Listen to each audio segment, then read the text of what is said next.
जीवन के 20 साल हवा की तरह उड़ गए। फिर शुरू हुई नौकरी की खोज। ये नहीं वो, दूर नहीं पास।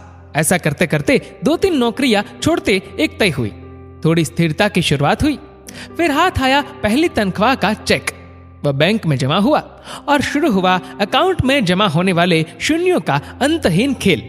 2-3 वर्ष और निकल गए। बैंक में थोड़े और शून्य बढ़ गए। उम्र 25 हो गई और फिर विवाह हो गया। जीवन की राम कहानी शुरू हो गई। शुरू के 1 साल नर्म, गुलाबी, रसीले, सपनीले गुजरे। हाथों में हाथ डालकर घूमना फिरना, रंग बिरंगे सपने। पर ये दिन जल्दी ही उड़ गए।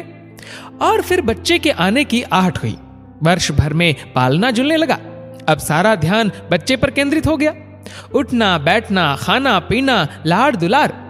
समय कैसे फटाफट निकल गया पता ही नहीं चला। इस बीच कब मेरा हाथ उसके हाथ से निकल गया, बातें करना, घूमना फिरना कब बंद हो गया, दोनों को पता ही न चला। बच्चा बड़ा होता गया। वो बच्चे में व्यस्त हो गई, मैं अपने काम में। घर और गाड़ी की किस्त, बच्चे की जिम्मेदारी, शिक्षा और भविष्य की सुविधा, और साथ ही बैंक में शून्य बढ़ाने की चिंता। उसने भी अपने आप काम में पूरी तरह झोंक दिया और मैंने भी। इतने में मैं 35 का हो गया। घर, गाड़ी, बैंक में शून्य, परिवार सब है, फिर भी कुछ कमी है। पर वो है क्या समझ नहीं आया। उसकी चिड़चिड़ बढ़ती गई, मैं उदासीन होने लगा। इस बीच दिन बीतते गए, समय गुजरता गया, बच्चा बड़ा होता गया, उसका खुद का संसार तैयार होता गया। कब 10वीं आई और चली गई पता ही नहीं चला। तब तक दोनों ही 40-42 के हो गए। बैंक में शून्य बढ़ता ही गया। एक नितांत एकांत क्षण में मुझे वो गुजरे दिन याद आए और मौका देखकर उससे कहा, अरे जरा यहां आओ, पास बैठो, चलो हाथ में हाथ डालकर कहीं घूम के आते हैं। उसने अजीब नजरों से मुझे देखा और कहा कि तुम्हें कुछ भी सूझता है, यहां ढेर सारा काम पड़ा है, तुम्हें बातों की सूझ रही है। कमर में पल्लू खोस वो निकल गई।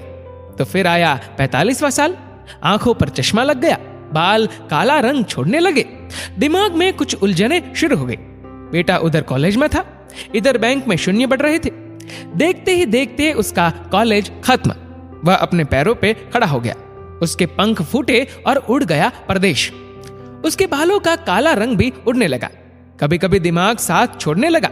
उसे चश्मा भी लग गया। मैं खुद बूढ़ा हो गया, वो भी उम्र दराज लगने लगी। दोनों 55 से 60 की ओर बढ़ने लगे। बैंक के शून्यों की कोई खबर नहीं। बाहर आने जाने के कार्यक्रम बंद होने लगे। अब तो गोली, दवाइयों के दिन और समय निश्चित होने लगे। बच्चे बड़े होंगे तब हम साथ रहेंगे, सोच कर लिया गया घर अब बोझ लगने लगा। बच्चे कब वापस आएंगे यही सोचते सोचते बाकी के दिन गुजरने लगे। एक दिन यूं ही सोफे पर बैठा ठंडी हवा का आनंद ले रहा था। वो पूजा कर रही थी। तभी फोन की घंटी बजी। लपक के फोन उठाया। दूसरी तरफ बेटा था, जिसने कहा कि उसने शादी कर ली और अब परदेश में ही रहेगा। उसने ये भी कहा कि पिताजी, आपके बैंक के शून्यों को किसी वृद्धाश्रम में दे देना और आप भी वहीं रह लेना। कुछ और औपचारिक बातें कहकर बेटे ने फोन रख दिया। मैं पुनः सोफे पर आकर बैठ गया। उसकी भी पूजा खत्म होने को आई थी। मैंने उसे आवाज दी, चलो आज फिर हाथों में हाथ लेके बात करते हैं। वो तुरंत बोली, अभी आई। मुझे विश्वास नहीं हुआ। चेहरा खुशी से चमक उठा, आंखें भर आई, आंखों से आंसू गिरने लगे और गाल भीग गए। अचानक आंखों की चमक फीकी पड़ गई और मैं निस्तेज हो गया हमेशा के लिए। उसने शेष पूजा की और मेरे पास आके बैठ गई। बोलो, क्या बोल रहे थे? लेकिन मैंने कुछ नहीं कहा। उसने मेरे शरीर को छू कर देखा। शरीर बिल्कुल ठंडा पड़ गया था। मैं उसकी ओर एकटक देख रहा था।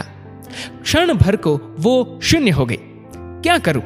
उसे कुछ समझ में नहीं आया, लेकिन 1-2 मिनट में ही वो चैतन्य हो गई।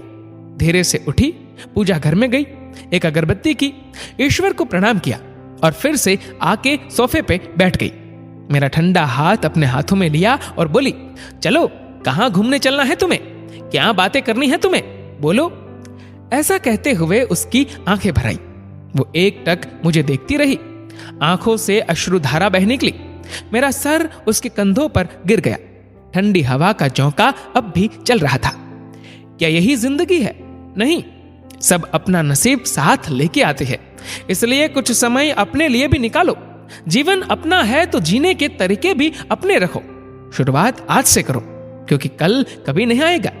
दोस्तों, आपके इस वीडियो के बारे में क्या राय है? नीचे कमेंट करके जरूर बताएगा। और अगर वीडियो अच्छा लगा हो तो वीडियो को लाइक करेगा, शेयर करेगा ज्यादा से ज्यादा लोगों तक। और ऐसे ही और भी इंस्पिरेशनल वीडियोस के लिए सब्सक्राइब करें हमारे यूट्यूब चैनल को और फेसबुक पर फॉलो करें हमारे पेज को। धन्यवाद।